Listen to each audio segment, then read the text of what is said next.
Private नौकरियों में 75% आरक्षण के मामले को लेकर राज्य सरकार सुप्रीम कोर्ट पहुंच गई है। सुप्रीम कोर्ट में इसकी सुनवाई हुई। सुप्रीम कोर्ट ने केंद्र सरकार और फरीदाबाद इंडस्ट्रीज एसोसिएशन को नोटिस जारी करके जवाब मांगा है। इससे पहले पंजाब और हरियाणा हाई कोर्ट ने हरियाणा सरकार के इस कानून को असंवैधानिक करार दे दिया था। सुप्रीम कोर्ट की डबल बेंच अब इसकी सुनवाई कर रहा है। हरियाणा सरकार की ओर से पेश हुए सॉलिसिटर जनरल तुषार मेहता ने सुनवाई के दौरान कहा कि हाईकोर्ट का इस मामले को लेकर लिया गया फैसला पूरी तरह से तर्कहीन है। हरियाणा सरकार ने 17 नवंबर 2023 के हाई कोर्ट के आदेश के खिलाफ सुप्रीम कोर्ट का रुख किया है। हरियाणा सरकार ने नवंबर 2021 में हरियाणा राज्य स्थानीय उम्मीदवार रोजगार अधिनियम का नोटिफिकेशन जारी किया था, जिसके बाद 15 जनवरी 2022 को यह कानून पूरे राज्य में लागू कर दिया गया। इस कानून के बाद राज्य के किसी भी प्राइवेट कंपनी या फैक्ट्री में 75% नौकरियां हरियाणा के स्थानीय निवासियों को देना अनिवार्य कर दिया गया है। कानून में यह भी कहा गया है कि इसके बाद बचे 25% पदों पर राज्य के बाहर के लोगों को भर्ती किया जा सकता है। कानून में यह कहा गया है कि 50,000 रुपए प्रति माह से कम सैलरी वाली नौकरियों पर लागू होगा।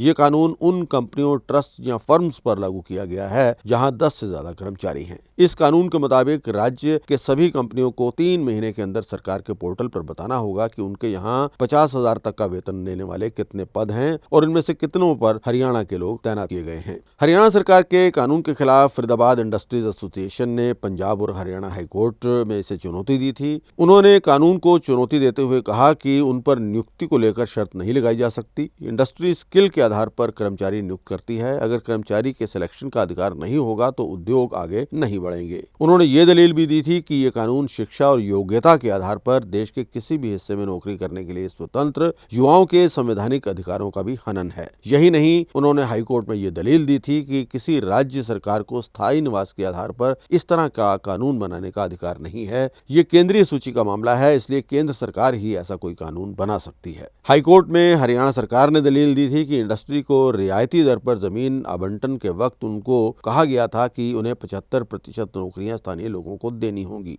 डेवलपमेंट के लिए जिन लोगों की जमीनें ली गई थी उनके मालिक बेरोजगार हो गए हैं, उन्हें भी इससे नौकरी मिलेगी। हाईकोर्ट ने सुनवाई के दौरान इस मामले में टिप्पणी की थी कि इस तरह के मुद्दे पर कानून बनाना और निजी कंपनियों को कर्मचारियों की खुले बाजार से भर्ती करने से रोकना राज्य के अधिकार क्षेत्र से बाहर है। हाईकोर्ट ने यह भी कहा था कि अगर हरियाणा के कानून को मंजूरी देंगे तो हर राज्य ऐसा ही करेगा।